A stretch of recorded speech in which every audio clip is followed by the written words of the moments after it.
Many Christians think they're ready for whatever comes next, confident in their prayers and Sunday services.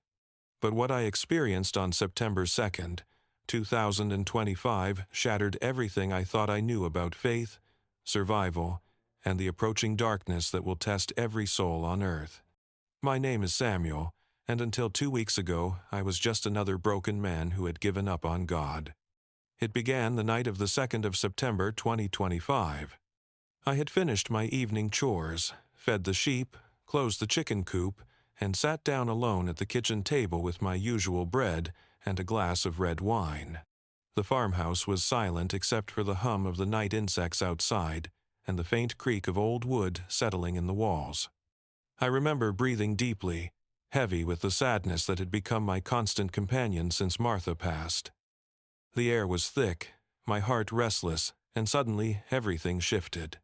A crushing weight pressed against my chest, not like a simple ache, but like invisible arms squeezing the breath out of me. My lungs locked. I stumbled toward the phone, but my legs gave out halfway across the stone floor. The crash echoed through the room, but strangely, I didn't hear panic, only the sound of my own gasping. It felt like drowning on dry land. I thought, this is it, my end. Maybe at last I'll be with Martha. But then came the release. The pain stopped instantly, like a switch had been thrown. The floor beneath me faded, and the air itself turned warm, golden, and alive. My body lay crumpled below me, lifeless, yet I was no longer bound by it. You can imagine how disorienting it is to see your own form on the ground, while you remain fully conscious, not floating in confusion, but sharpened with clarity. My hearing was brighter, my sight was deeper, and every sense burned with intensity. That's when the light filled the room, not electric, not harsh. It spread like the first sunrise after a storm, wrapping me in peace that dissolved 7 years of bitterness in an instant. My soul, which had been hardened by grief, felt soft again, like clay under warm hands. And then I saw him. Standing by the table was Jesus Christ. I knew it was him, not from any painting or statue, but from recognition deeper than eyesight, an eternal knowing that surged from within me. His presence was overwhelming yet gentle, radiating love so pure I wept before he even spoke. The sound of his voice carried every prayer Martha had whispered for me, every hymn we once sang together, every lost piece of faith returning all at once. Samuel, he said. My name rang like a bell in the marrow of my being. His eyes held eternity, but they looked at me as if I were the only soul in existence. In that moment I felt completely known, completely forgiven, completely loved. All my anger, the nights I cursed God, the bitterness I clung to, all of it melted away like snow under spring Sunday. He lifted my gaze from the body on the floor, and peace settled deeper. My heart had stopped, yes, but my life was not finished. He told me my Martha was safe in the Father's house, radiant with joy beyond comprehension. She had not ceased loving me for a single heartbeat. Her prayers had carried me even in my rebellion. I cannot describe the flood of relief. Imagine years of grief dissolving in seconds, every unanswered question soothed by the presence of the one who is the answer. The silence of my farmhouse was gone. Instead, I heard a choir without voices, the harmony of heaven's heartbeat. The golden light pulsed, alive, warm, filling the corners of my soul I thought were dead. Yet this was only the beginning. Jesus placed his hand above me, not touching, but filling me with strength I did not deserve.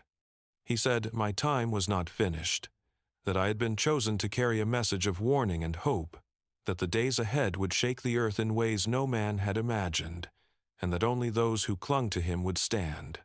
He gestured toward the window, and the veil between the world I knew and the reality of eternity lifted. What I saw made my heart tremble. I knew this was no dream, no imagination. I had died, and I was standing before the living Christ. His light burned, yet it comforted, drawing me deeper into a calling that terrified me and healed me at the same time. That was the moment the journey began, the moment death became life, and life became a mission. The first thing he did was take away my fear by letting me see Martha. Not in flesh and blood as I remembered her, but radiant, clothed in a brightness that belonged only to heaven. Her smile carried none of the pain that had marked her last days on earth. Her eyes were alive, full of light, full of the same love that once steadied me through our darkest nights. I felt her presence as surely as if her hand were back in mine. Jesus' voice wrapped around me like a warm garment. He explained what I had never been able to grasp when she passed, that her suffering had not been meaningless cruelty, but a chiseling, a refining, shaping her spirit for the eternal joy she now lived in. Every moment of agony, every prayer, whispered through tears, had become jewels adorning her soul in his Father's house. The cancer that broke her body had not broken her spirit. It had prepared her for glory. He told me plainly, our separation was temporary. She loved me still, stronger now than ever, and she waited for me on the other side. That assurance struck like living water rushing into a dry well. 7 years of emptiness, guilt, and silent questions evaporated. I could almost taste the sweetness of reunion. The farm that once felt like a prison melted away in the thought that the one I had loved most was still alive, still present, still interceding. But then his tone shifted. Martha was safe, but I was not yet finished. He said I had been given time to carry his warning. He had chosen me, not because I was righteous, I knew I wasn't, but because broken vessels are often the ones his light shines through most clearly. He gestured, and before my eyes the world unfurled like a scroll.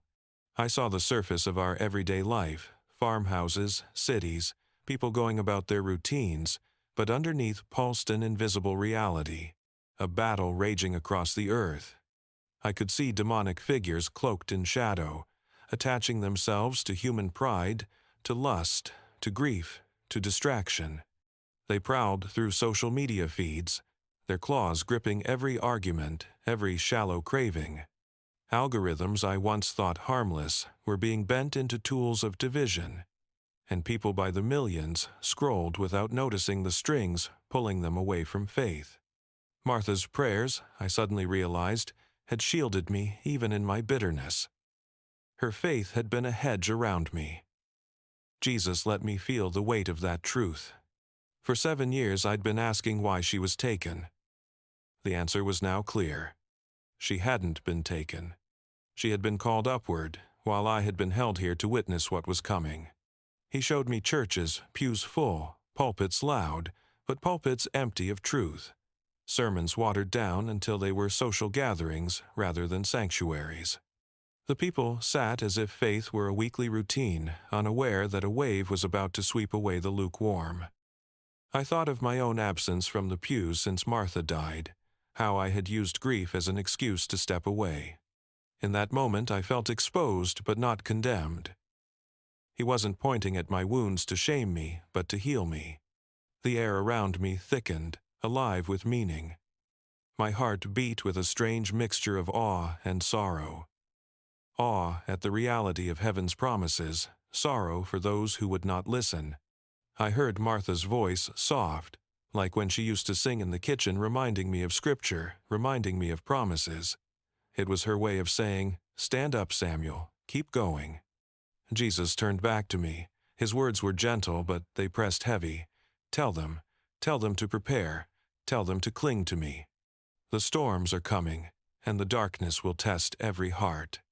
His eyes pierced through me, and I felt like a man holding both fire and water in his hands, something too powerful to keep, too urgent to ignore. My tears came freely. I was nothing but a weary farmer, a broken widower, but in his presence I felt the truth. He doesn't send messages through the mighty, but through the willing. Martha was already home, and my task was clear. I had to carry the warning forward. In that moment, the bitterness that had poisoned my spirit was gone. In its place grew a quiet strength. I didn't know how I would speak, who would listen, or if anyone would believe me. But I knew this. I had died, and Jesus had sent me back.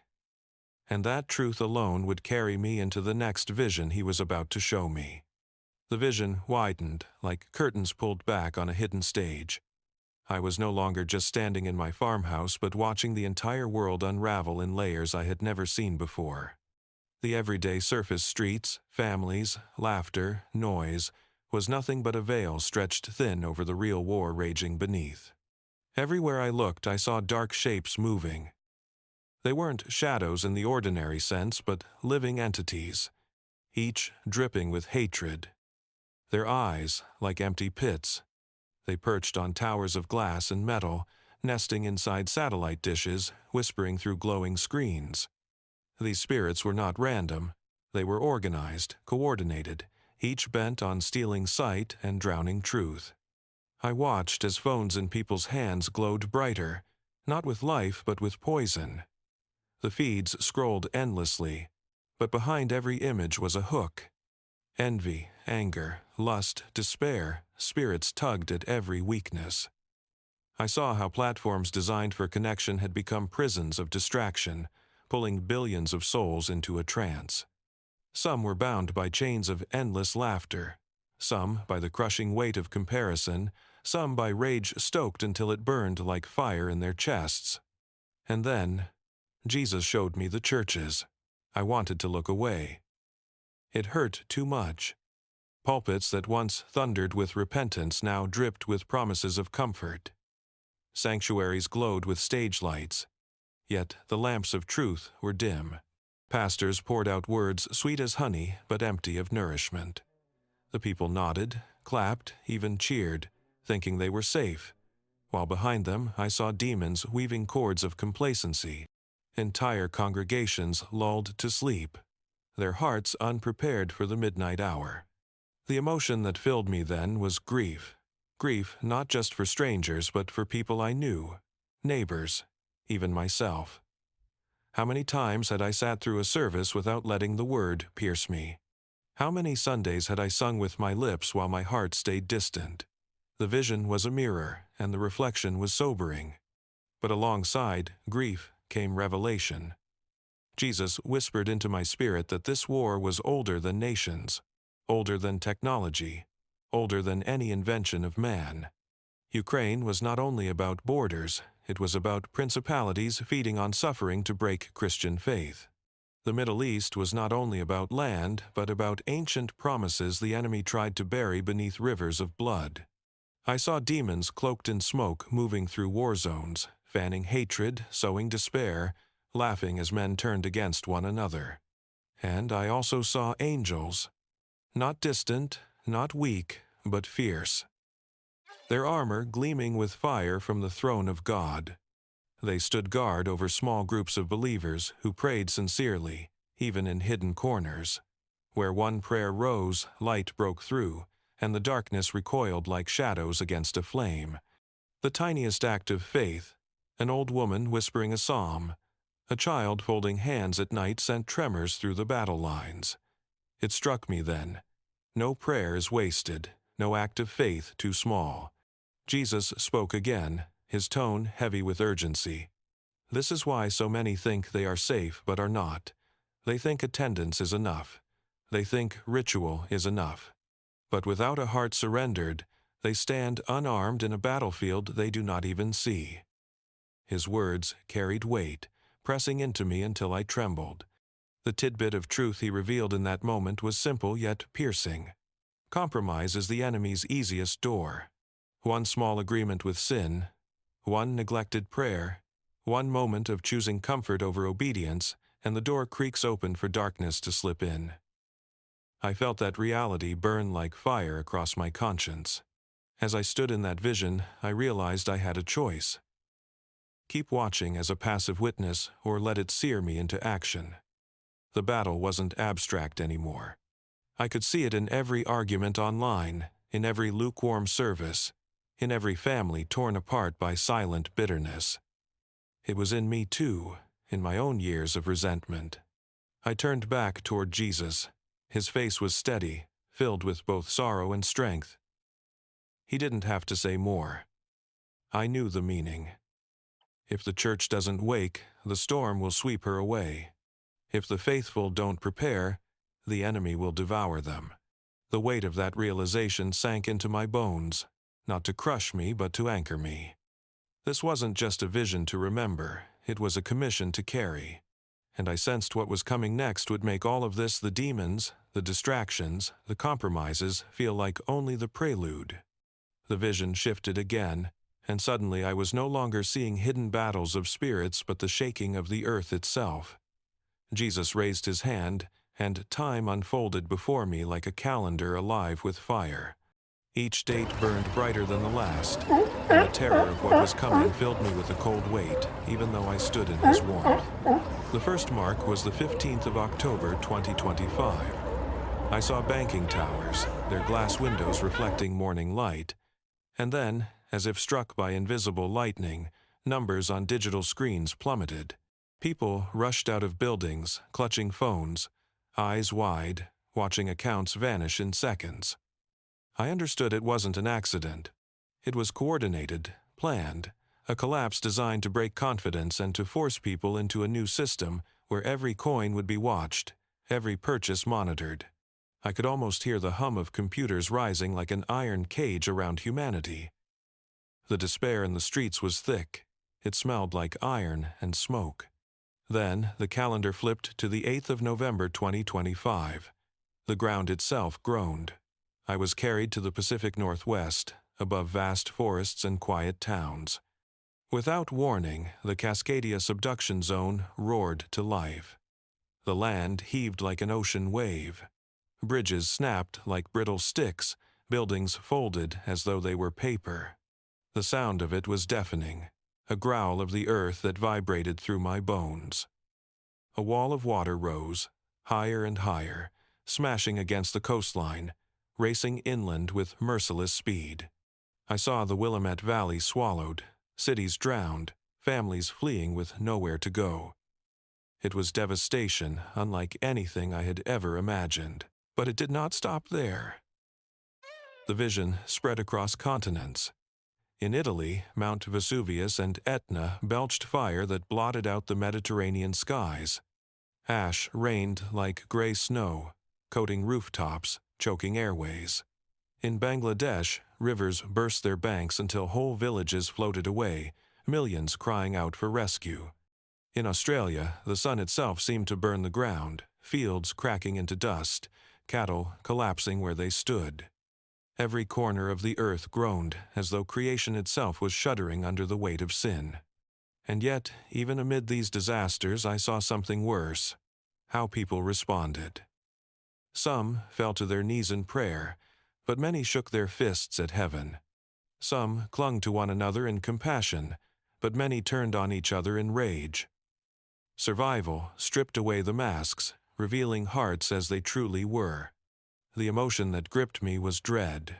Not dread of the earth breaking, though that was terrifying, but dread of humanity's blindness. Warnings had been spoken, signs had been given, yet most lived as though tomorrow was guaranteed. They called it climate, politics, chance, anything but what it was: a world being shaken to awaken sleeping souls. Jesus looked at me then, his eyes steady, his face solemn. He let me feel a sliver of his sorrow, not anger, but the deep sadness of a creator watching his children destroy themselves. He whispered to me that all these were but the beginning, birth pangs leading to something greater.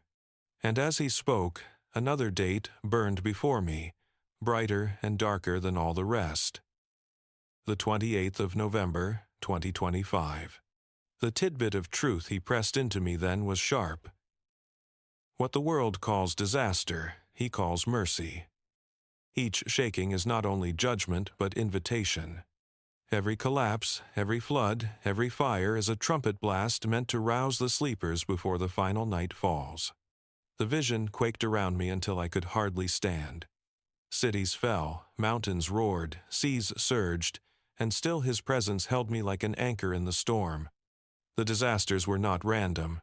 They were aligned like dominoes, each one toppling into the next, leading to the moment when darkness itself would swallow the earth. And I knew the next scene would reveal why I had been sent back, why he had chosen to show me not just heaven's peace but earth's trembling. Because the greatest trial was yet to come, and the world had only weeks to prepare. The calendar in his hand burned like fire until only one date remained, glowing darker and heavier than all the others. The 28th of November, 2025. I felt my spirit tremble before the number even unfolded. Then, the vision carried me to that night. The sun was setting across the globe, nations slipping into ordinary twilight. Families lit candles on dinner tables, workers hurried home, cities pulsed with neon. Then, in a single breath, the light vanished. Not dimmed, not faded, vanished. As if someone had thrown a cloak over the world. The darkness was not the absence of light, but the presence of something far worse. It had weight. It pressed down like a heavy hand on every rooftop, every street, every heart. Fires sputtered but gave no glow. Lamps smoked but did not burn. Even flashlights shone no farther than a finger's length. The air grew cold, thick, as though saturated with despair itself. I heard the first screams then. They rose from neighborhoods, from cities, from countryside. Not the cry of children afraid of the dark, but the shrieks of souls meeting what they had denied. Demons walked freely, no longer hidden. Their forms twisted like smoke and flame, faces shifting with cruelty. They entered homes where people huddled unprepared. They whispered lies in voices familiar, imitating loved ones, calling the weak to open doors and windows. Every whisper was a snare. The terror was indescribable. I saw people clawing at their own walls, desperate for escape, yet there was no place to run. The darkness was everywhere, inside and out. It exposed what lay in every heart. The proud who thought themselves safe found their prayers empty. The lukewarm discovered their faith was no shield. Only those anchored in Christ stood firm, their homes faintly glowing like beacons in a sea of pitch. For 3 days and 3 nights it lasted. November 28 to December 1, the earth wrapped in a shroud. The sounds were unforgettable. The scraping of claws across rooftops, the wailing of souls tormented, the deep silence between attacks when despair thickened like fog. Even the animals trembled. I saw dogs howling at doors, cows collapsing in fields, birds falling mid-flight. All creation felt the invasion. And yet, amid the terror, there was hope. In certain homes, candles burned steady with oil that never ran dry. Children slept peacefully, though demons prowled outside. Angels stood at thresholds, their swords glowing faintly, barring entry to the forces of hell. I saw families kneeling together, whispering psalms, their breath forming halos of peace in rooms otherwise drenched in gloom. The emotion that overwhelmed me was awe-terror mixed with reverence. I realized this was not chaos but permission. God was allowing the veil to tear, the enemy to test, so that every soul would be revealed. Pretenders could not hide. Only the truly faithful endured. It was a furnace of truth, stripping away all illusions. Jesus' voice filled me again, steady like thunder rolling over mountains. This is the trial I have spoken of. The darkness will test every heart. Those who have prepared will be guarded. Those who have not will be swept away. Tell them, warn them. The hour is nearer than they believe.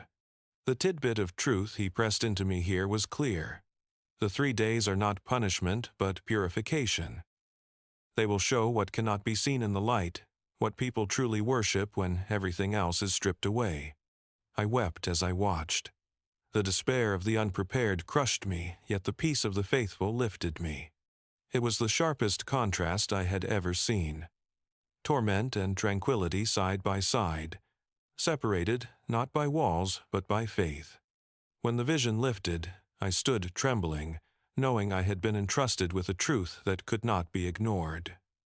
The darkness was coming, and the world had little time left. And what I saw next revealed how the faithful would endure when everything else collapsed. The vision carried me deeper, beyond the terror of those 3 nights, to the contrast that defined everything, the difference between the prepared and the unprepared. What I saw next etched itself into me like fire on stone, and I can still feel it whenever I close my eyes. Outside, the world was chaos, screams tearing through the streets, shadows scraping at windows, spirits dragging souls into despair. But then I looked upon the homes of the faithful, and they were like islands of peace in a sea of torment. I saw a small cottage in the countryside. The windows glowed with a soft, golden radiance that spilled gently into the darkness outside. Inside, a family huddled together on their knees, a simple oil lamp burning on the table. Its flame flickered yet never went out, and the light did not weaken. The children, who in the daylight had been restless and afraid, now rested calmly, their faces serene, their breathing steady. Angels stood at every door and window, their forms towering and luminous, their eyes like fire keeping watch. Demons prowled outside, clawing and snarling, but they could not cross the threshold. The salt laid at the door shone faintly in the spiritual realm, forming an invisible line no shadow dared to step across. I saw another scene. An apartment building in a crowded city. Every unit lay smothered in suffocating darkness, except one. From its window poured a soft glow, and within that unit a group of believers prayed aloud. Their voices rose like incense, and the very walls seemed alive with strength. Their neighbors pounded on doors, desperate for refuge. Some mockers now begging to enter. The believers, trembling with compassion, prayed even harder, and the Lord gave them discernment to open only when He led.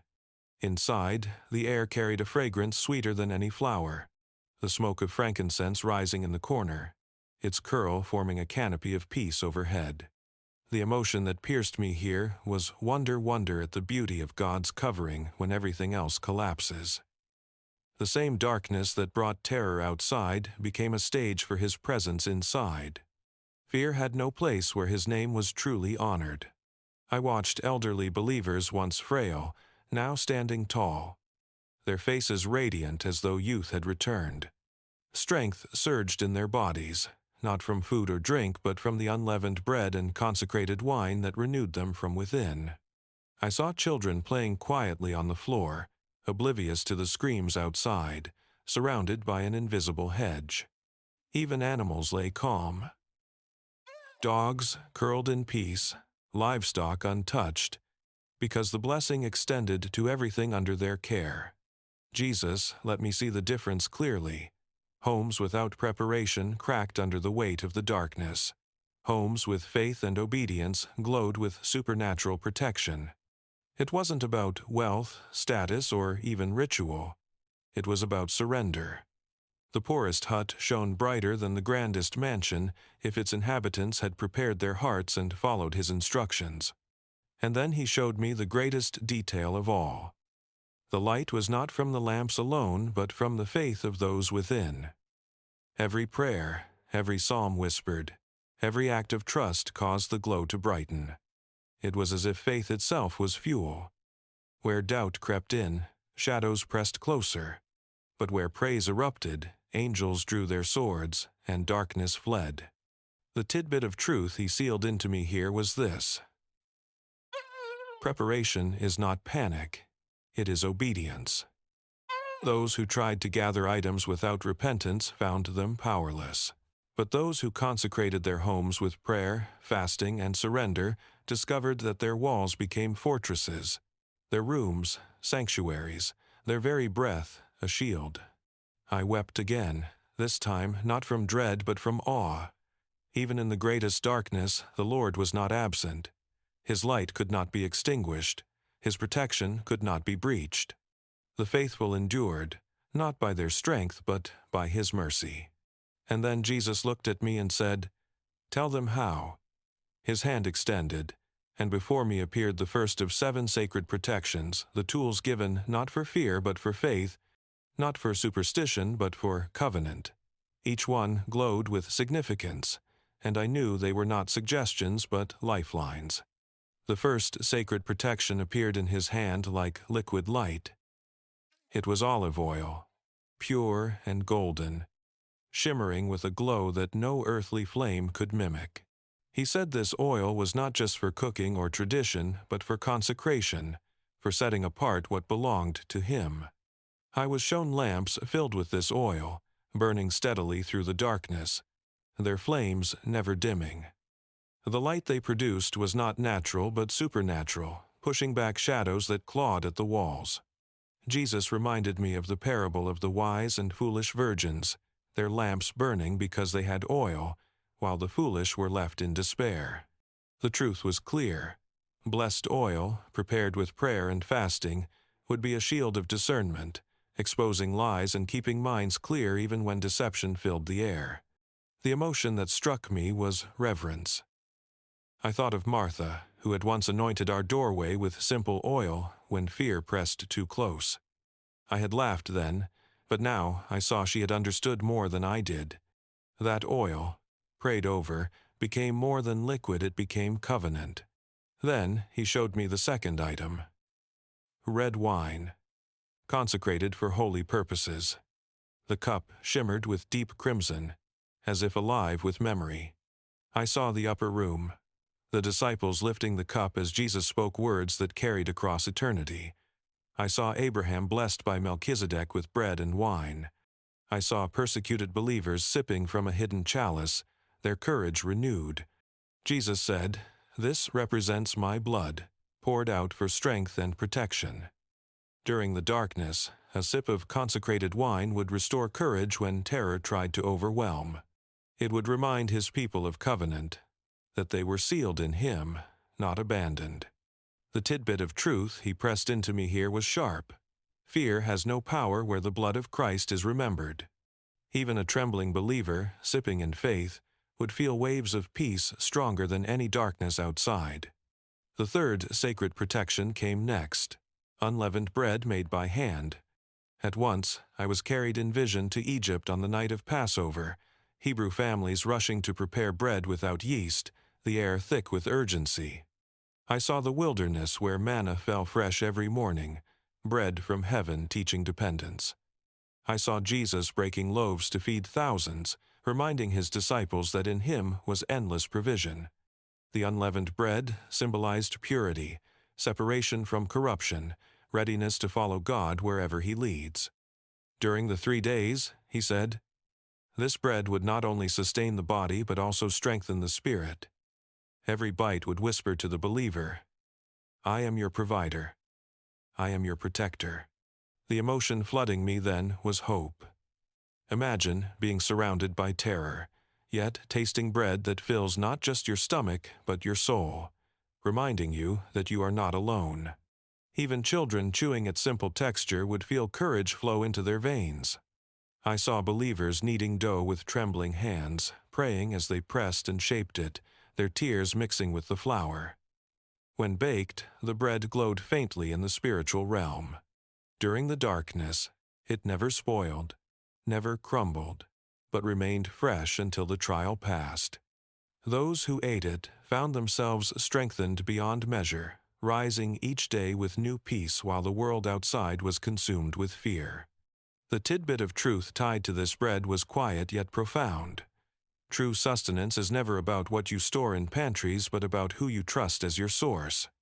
As these 3 protections stood before me, oil, wine, bread, I realized they were not just items but echoes of the sacraments, anchors tied to covenant. They were reminders of Christ himself, the light, the blood, the bread of life. And in that realization, my heart swelled. I was not being given superstition. I was being handed living signs that pointed to him. Jesus' eyes met mine, filled with compassion and urgency. These are the first 3, he said. But there are more. My people must know them all if they are to endure. And as his hand lifted again, I sensed the weight of what was to come. protections drawn from salt and smoke, boundaries and fragrance that would make a home untouchable. The vision deepened, and from his hand appeared something so common it almost startled me. Salt. Pure, white grains tumbled into his palm, yet in the spiritual realm they shimmered like silver light. I watched as he scattered them along the ground, and where they landed, an invisible wall rose, impenetrable to shadow. Demons approached, hissing, their forms writhing against the barrier, but they could not pass.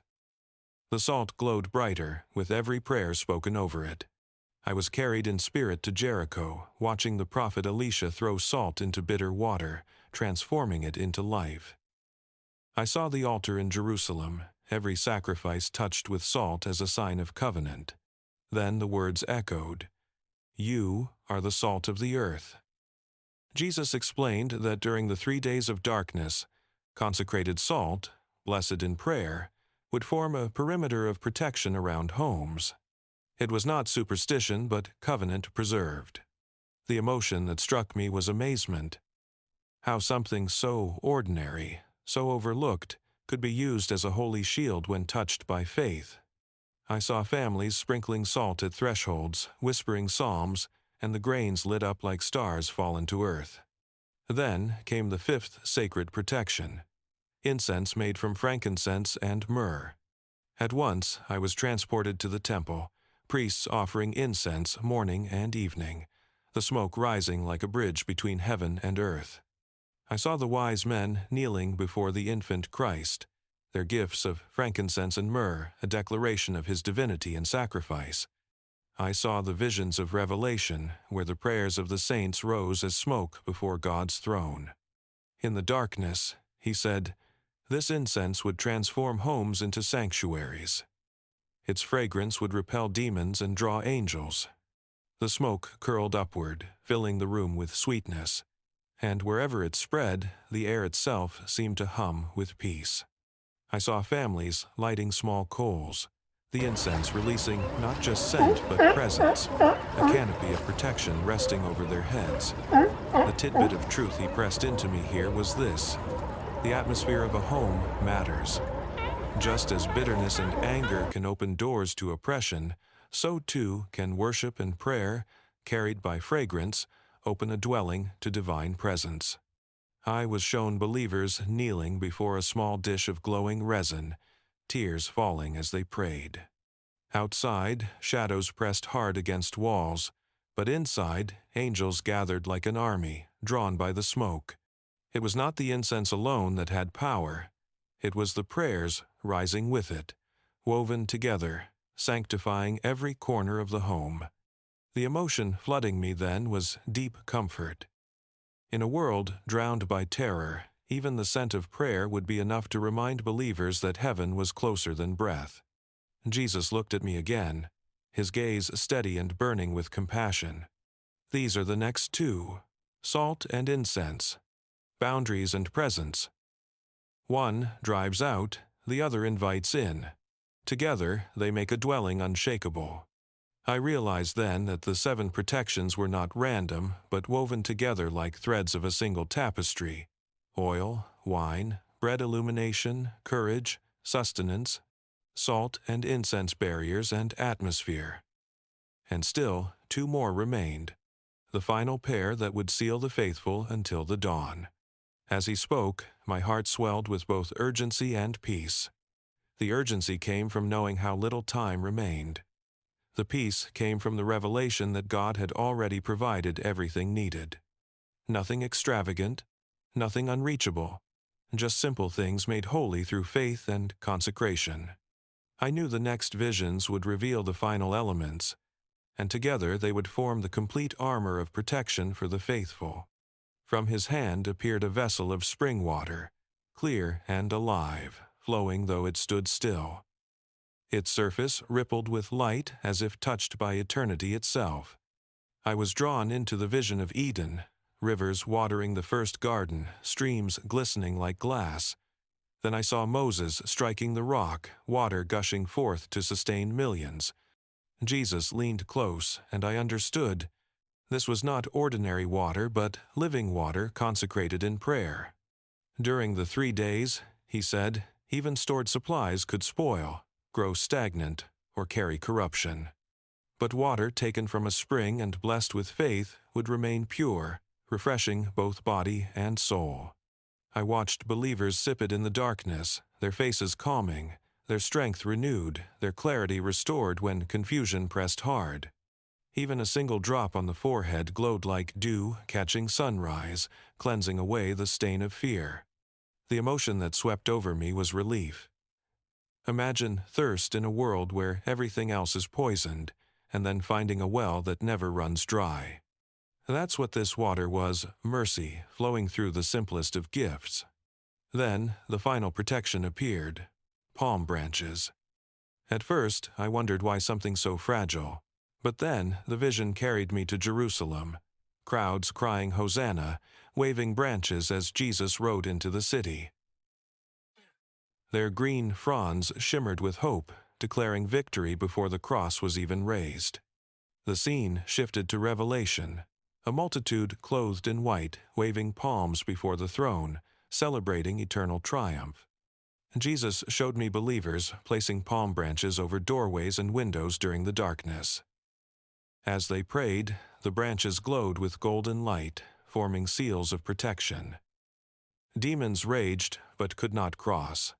I saw branches remain fresh and green, though days passed in gloom, nourished not by soil but by resurrection power. They became visible signs to the unseen world. This house belongs to the King who conquered death. The tidbit of truth tied to this moment was profound. Victory is not earned in the darkness. It is declared beforehand. The palm is a banner of triumph, reminding demons that Christ already reigns. The emotion rising in me was triumph itself, a swelling hope that even in the blackest night, his victory shines. I saw families draping palms across windows, their trembling hands steadying as angels stood guard. The air shifted. Fear dissolved.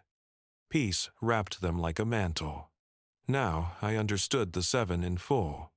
Oil, light, and discernment. Wine, courage and covenant. Bread, sustenance and purity. Salt, boundaries and preservation. Incense, atmosphere and angelic covering. Water, cleansing and renewal.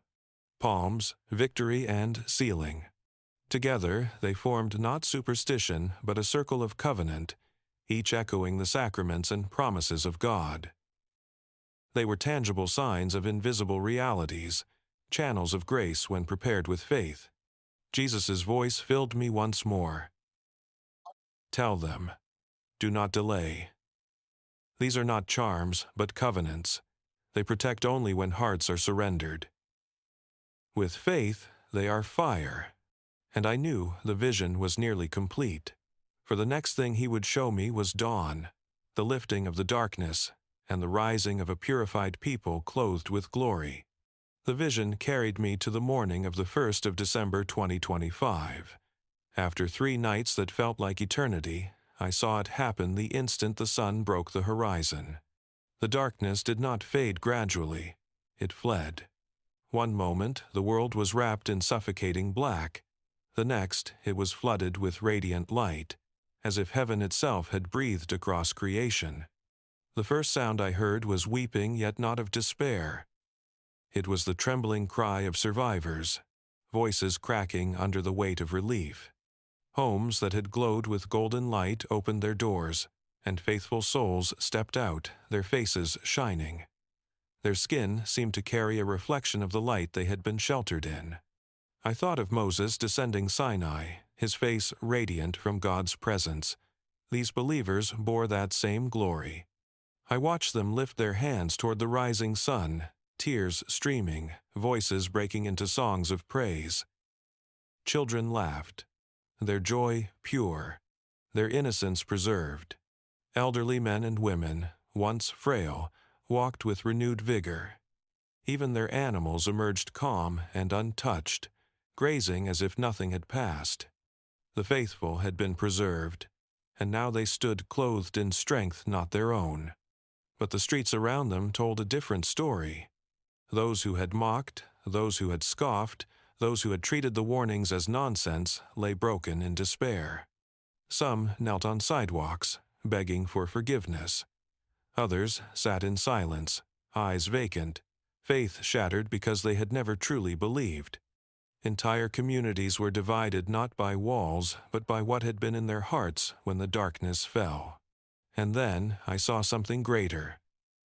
Those who endured were not only preserved, they were transformed. Their prayers now carried a weight that shook the atmosphere. Their touch healed the sick. Their words broke chains of oppression.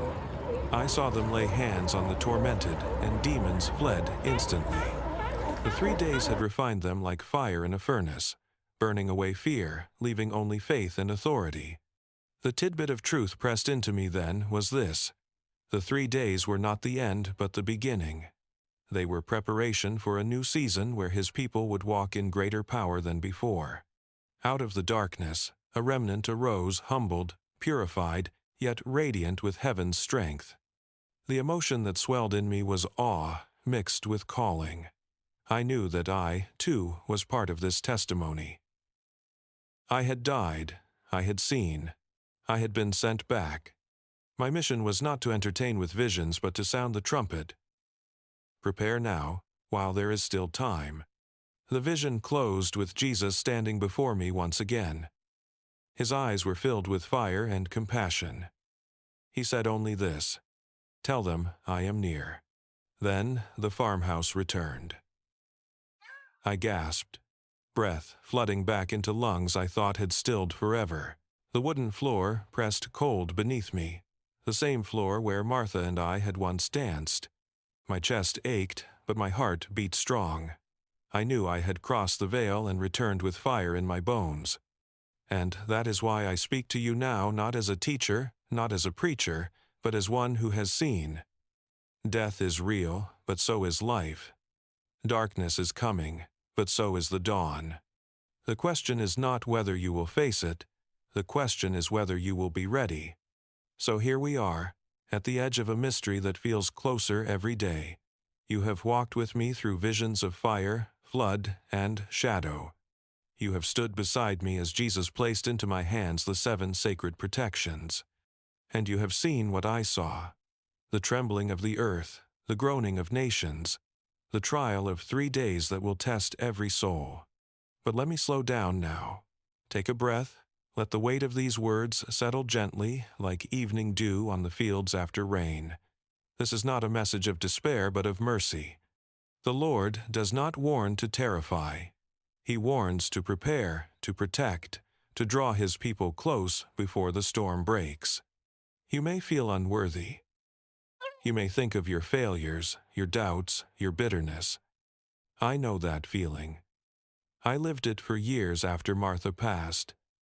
But Jesus does not wait for perfection before he saves. He waits for surrender. One whisper of repentance, one step of trust, and the same hand that lifted me from death will hold you too. Do not wait until November's shadow falls. Begin now. Pray now. Prepare now. Gather what he has shown us, not as charms, not as rituals, but as reminders of covenant, signs of faith. Light the lamp. Break the bread. Bless the salt. Let your home be a sanctuary when the night comes. And remember this: after the darkness comes the dawn. Those who endure will shine with glory, walking in power this world has never seen. That can be you. That can be your household. If these words resonate with you, leave an amen in the comments, subscribe to the channel, and share it with at least 3 friends or family members right now. Now is your time to make a difference. Spreading this message is not only an act of love, but also a mission that Jesus himself has entrusted to you.